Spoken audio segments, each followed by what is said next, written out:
Hello student, today discuss the wind displacements law.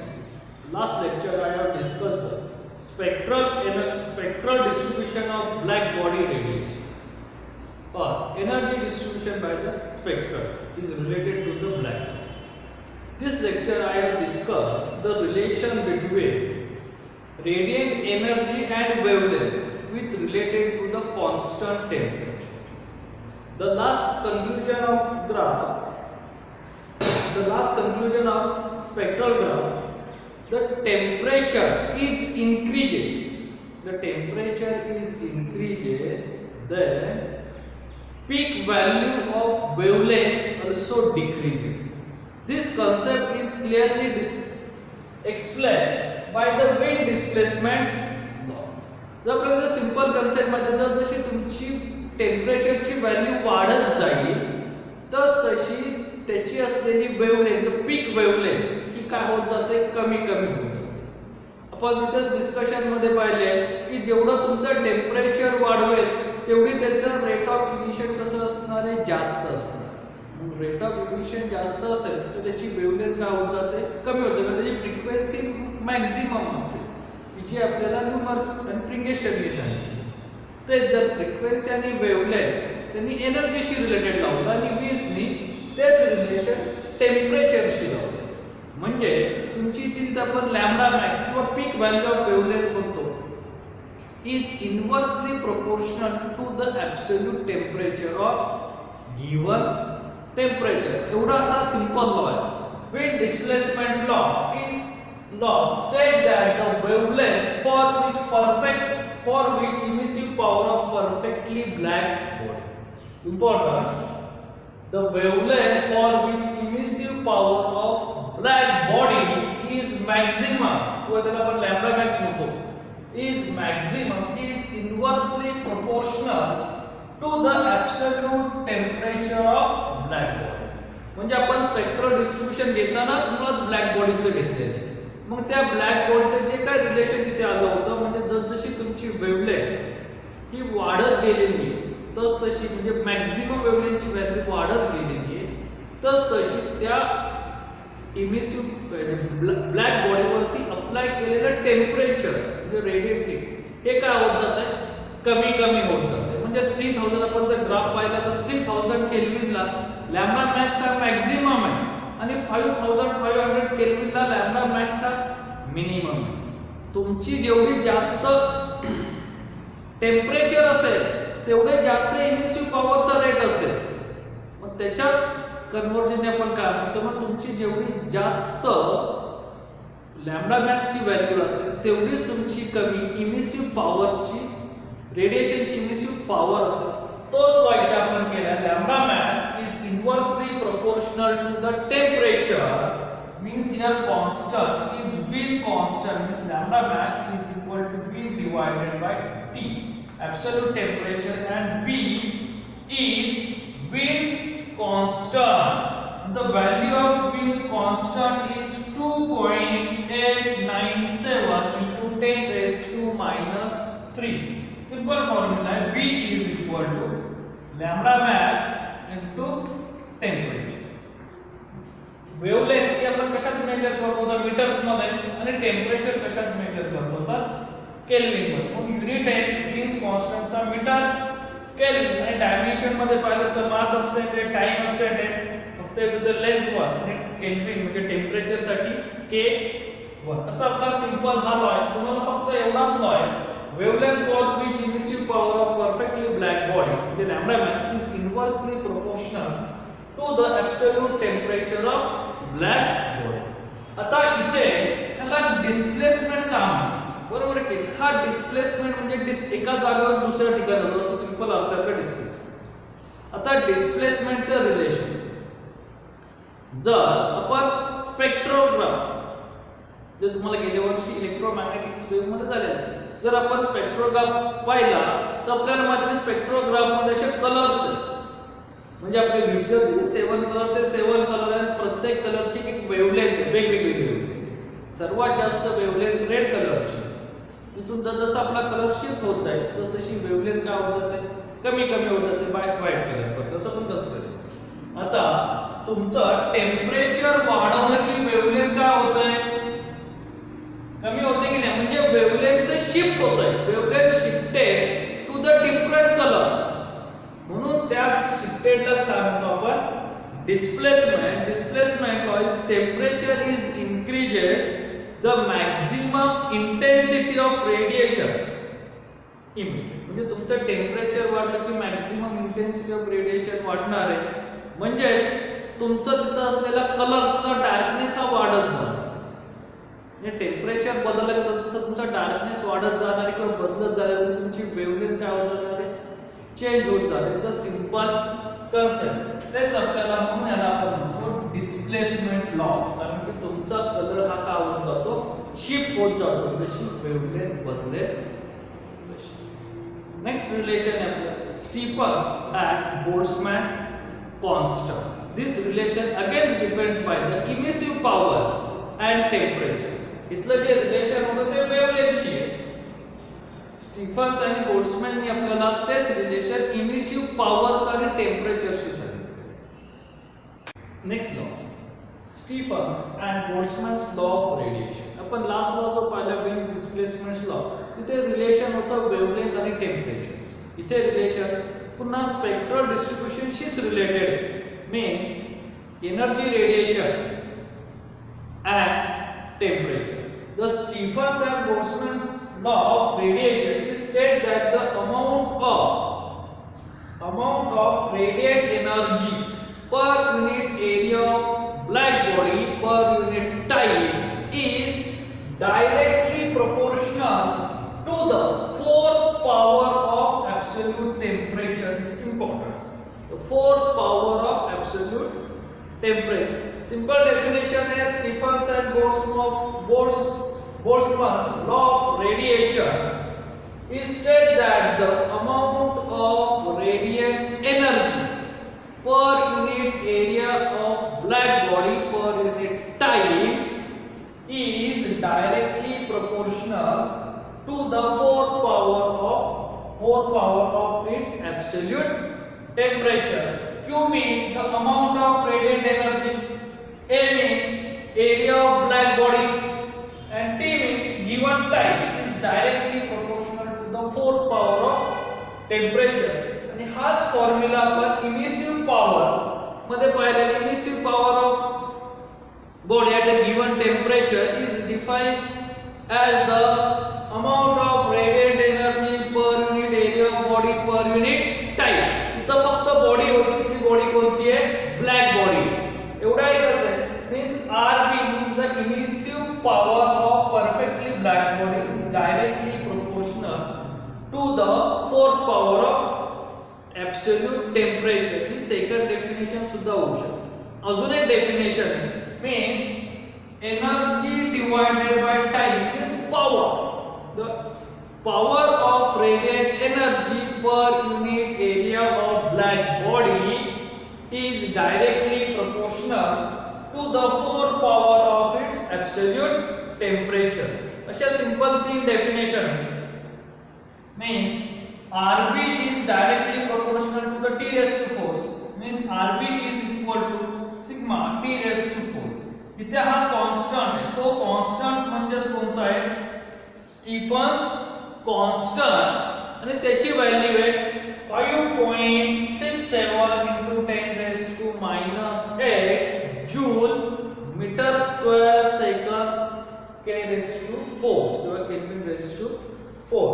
एकदम simple आहे 5 6 7 8 आणि हे जे युनिट आहे joule per metre square second हे इमिसिव्ह पॉवरच आहे फक्त टेम्परेचर डिवाइड होतं म्हणून केल्विन रेस टू 4 किंवा अजून एक युनिट आहे जसं आपल्या इमिसिव्ह पॉवरला दोन युनिट होते वॅट पर मीटर स्क्वेअर तसं सुद्धा आहे watt per metre square per K raise to 4 असे दोन युनिट.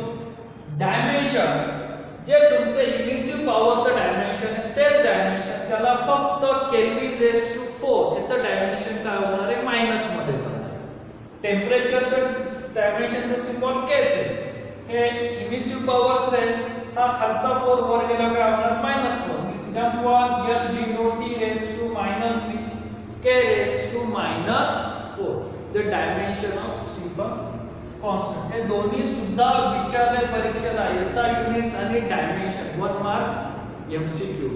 आता for a perfectly black body असेल घेतानाच आपण डेफिनेशन परफेक्टली ब्लॅक बॉडीचं घेतलं. The perfectly black body is the relation to the radiant heat means Q divided by AT is equal to emissive power of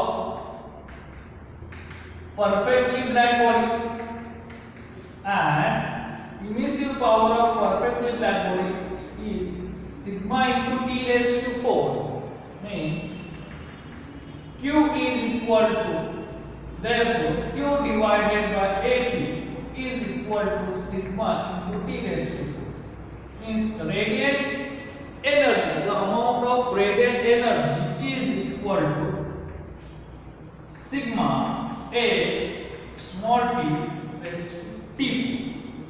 ठीक आहे, amount of radiant energy याचे आता वेगवेगळे फॉर्म्युले येतात. हे फॉर ब्लॅक बॉडीसाठी आहे. सेकंड, जर हा टी कडे शिफ्ट केला तर हे काय झालं power of perfectly black body. Power म्हणजे काय energy per unit time is equal to sigma A T raise to 4. असे आपले सिंपल फॉर्म्युले परफेक्टली ब्लॅक बॉडी शिफ्ट केले. जर तुमची ऑर्डिनरी बॉडी असेल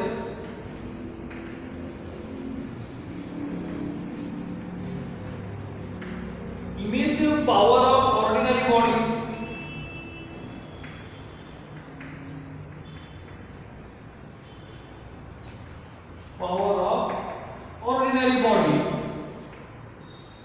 R is equal to E coefficient of emission into emissive power of perfectly black body. perfectly black body चा formula काय RB is equal to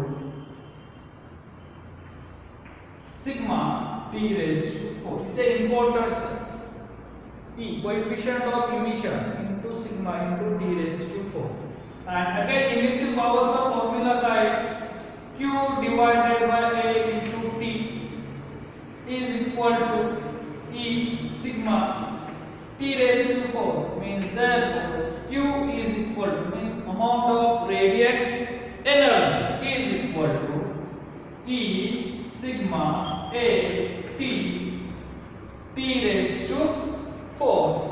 हा स्मॉल टी कडे shift केला म्हणजे काय होणार power is equal to Q divided by T is equal to E sigma A T raised to 4. असे आपले दोन फॉर्म्युले तयार होतात. ही आपली झाली ऑर्डिनरी बॉडीसाठी आणि हा झाला आपला परफेक्टली ब्लॅक बॉडीसाठी. दोघांमध्ये काय डिफरन्स आहे ऑर्डिनरी बॉडीमध्ये कोएफिशिएंट ऑफ इमिशनची व्हॅल्यू आहे परफेक्टली ब्लॅक बॉडीमध्ये नाही कारण की परफेक्टली ब्लॅक बॉडीमध्ये E is equal to काय असतो 1 असतो आणि 1 ने मल्टिपल केलेलं फॅक्टर आपण दाखवत नाही सिंपल मल्टिप्लिकेशन चालू आहे म्हणून इथे E प्रेझेंट नाहीये पण त्याची व्हॅल्यू किती आहे 1 आहे 0 नाही हे लक्षात ठेवा. इथे E is equal to 1 आणि हे E ऑर्डिनरी बॉडी असेल त्याप्रमाणे त्याची कोएफिशिएंट ऑफ इमिशनची काय असेल व्हॅल्यू असेल. सिंपल आहे. त्याच्यानंतर आपल्याला विचारलं जातं rate of loss of heat energy. आता रेट ऑफ लॉस ऑफ होतो म्हणजे काय होतो तर simple dQ per unit rate of loss of heat energy per unit time म्हणजे जसा टाइम बदलत तसतशी एनर्जी काय होते लॉस होत जाते. मग rate of loss of heat energy by perfectly black body असेल तर काय येणार आपला Q चा फॉर्म्युला काय आलेला आहे ब्लॅक बॉडी साठी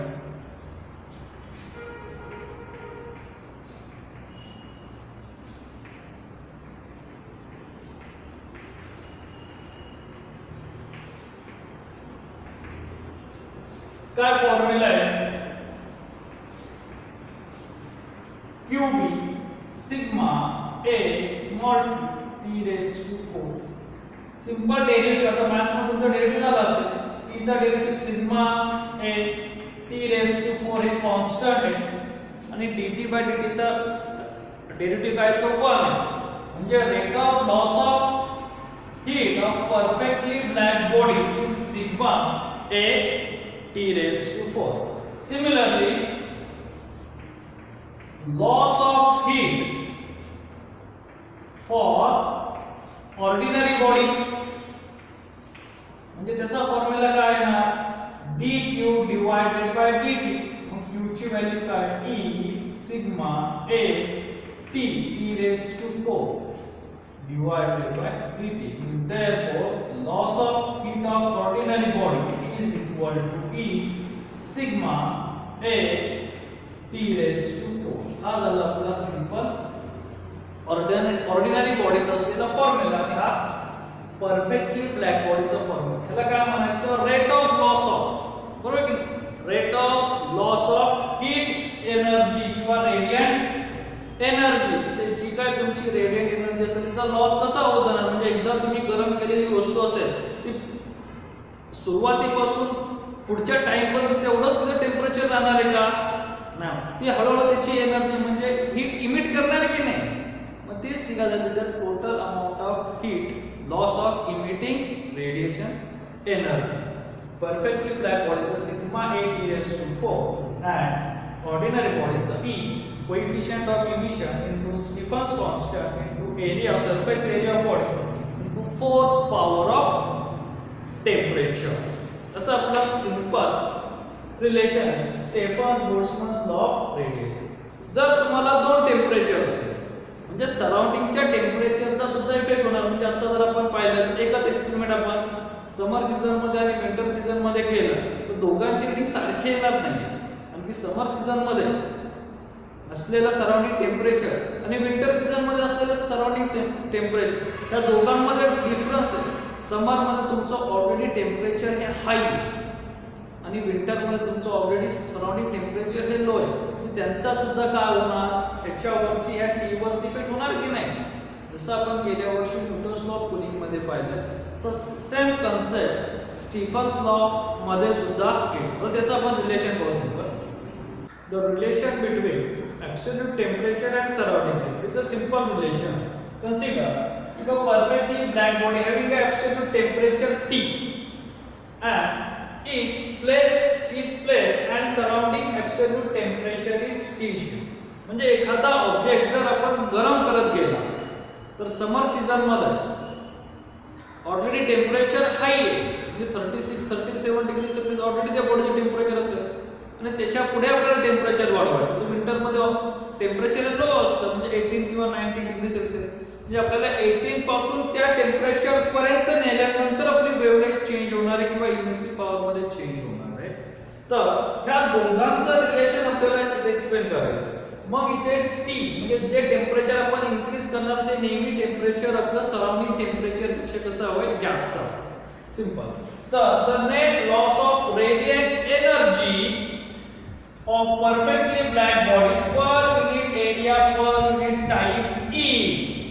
आता per unit area per unit time म्हणजेच काय असतो तर emissive power of perfectly black body.